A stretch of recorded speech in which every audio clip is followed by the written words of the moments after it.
राजा परीक्षित बोले, हे महात्मा, किस तरह जीवों को मोक्ष गति की प्राप्ति होती है उसका वर्णन आपने किया। प्रवृत्ति मार्ग एवं स्वर्गादि लोकों की प्राप्ति का वर्णन किया। जीवों के बार बार जन्म मरण के विषय में चर्चा की।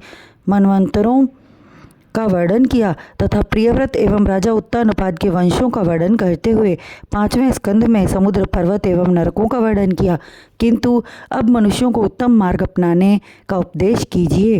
राजा परीक्षित के वचनों को सुनकर श्री सुखदेव जी बोले, हे राजन, जो प्राणी मन, वचन एवं कर्म से जानबूझकर पाप करता है उसे उस पाप के अनुसार नरक भोगना होता है। इसलिए उचित यही है कि मानव तन प्राप्त करके प्राणी को अपने कल्याण का सदैव प्रयास करना चाहिए। यदि किसी प्रकार का पाप हो जाए तो प्रायश्चित करना चाहिए। प्रायश्चित करने से पाप धुल जाते हैं। सुखदेव जी के वचनों को सुनकर राजा परीक्षित पुनः बोले, हे ज्ञानी महात्मन, पाप करके प्रायश्चित करने से पापी पाप मुक्त हो जाता है। यदि वह पुनः पाप करे तो उसकी किस तरह मुक्ति होगी। यह सुनकर श्री सुखदेव जी कहने लगे, हे राजन, जिस प्रकार रोगी मनुष्य औषधि का सेवन करने से रोग मुक्त हो जाता है, परंतु संयम से न रहकर खट्टा मीठा पदार्थ खा लेता है और पुनः रोगग्रस्त हो जाता है, जैसे स्नान करने के उपरांत हाथी अपने शरीर पर धूल मिट्टी डाल लेता है तो उसके स्नान से क्या लाभ, उसी तरह पाप का प्रायश्चित करके पुनः पाप करने से स्थिति पूर्ववत ही हो जाती है। अतः पाप को पूर्ण रूप से नष्ट करने के लिए ब्रह्मचर्य का पालन करना चाहिए तथा दान, धर्म, तप आदि शुभ कार्य करते हुए सत्य बोलना चाहिए। परोपकार करना तथा किसी प्राणी को कष्ट न पहुंचाना श्रेष्ठ कर्म है। भगवत भजन करने से संपूर्ण वासना का नाश हो जाता है। संपूर्ण वासना का नाश होकर अलौकिक ज्ञान का उद्गार होता है। हे राजन, भक्ति मार्ग से उसी तरह पाप का नाश होता है जिस प्रकार सूर्यदेव के उदय होने से घना कोहरा नष्ट हो जाता है। जिसने एक बार भी प्रभु श्री कृष्णचंद्र जी के चरणों का ध्यान किया उसे स्वप्न में भी यमदूत दिखाई नहीं देते। हे राजन, मैं तुम्हें एक महापापी ब्राह्मण की कथा सुनाता हूँ। उस अजामिल ब्राह्मण को अपनी दासी से अत्यधिक प्रीति थी। उसके संसर्ग से ब्राह्मण अत्यंत दूषित प्रवृत्ति का हो गया था। वह चोरी, ठगी, बेईमानी और जुआ खेलकर धन लाने का उद्यम करने लगा। उसके 10 पुत्र थे और उसने अपने छोटे पुत्र का नाम नारायण रखा। छोटे पुत्र से ब्राह्मण को अत्यधिक प्रेम था, इसलिए वह 8 प्रहर उसे याद करता था।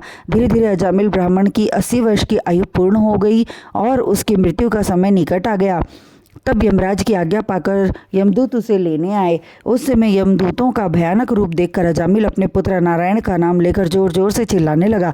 नारायण का नाम पुकारने से भगवान विष्णु जी की आज्ञा से 4 दूत शंख, चक्र, गदा और पद्म धारण किए हुए अजामिल के पास उपस्थित हुए और यमदूतों से कहने लगे, हे धर्मराज के दूतों, तुम इनको दुख देकर प्रताड़ित करते हुए यमराज के दरबार में नहीं ले जा सकते।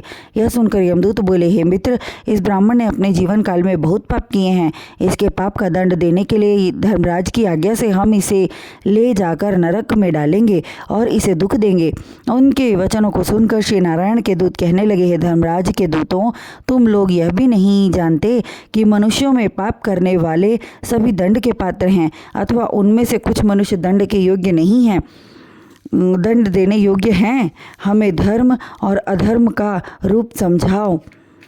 तब धर्मराज के दूत बोले, हे देव, वेद एवं शास्त्रों में जो अशुभ कर्म लिखा है उसे धर्म तथा जो शुभ कर्म लिखा है उसे धर्म समझना चाहिए।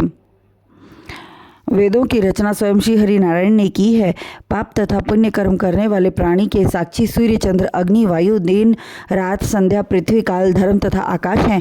उन्हीं से प्राणी के पाप एवं पुण्य कर्म का लेखा लेकर मनुष्य को सुख एवं दुख दिया जाता है।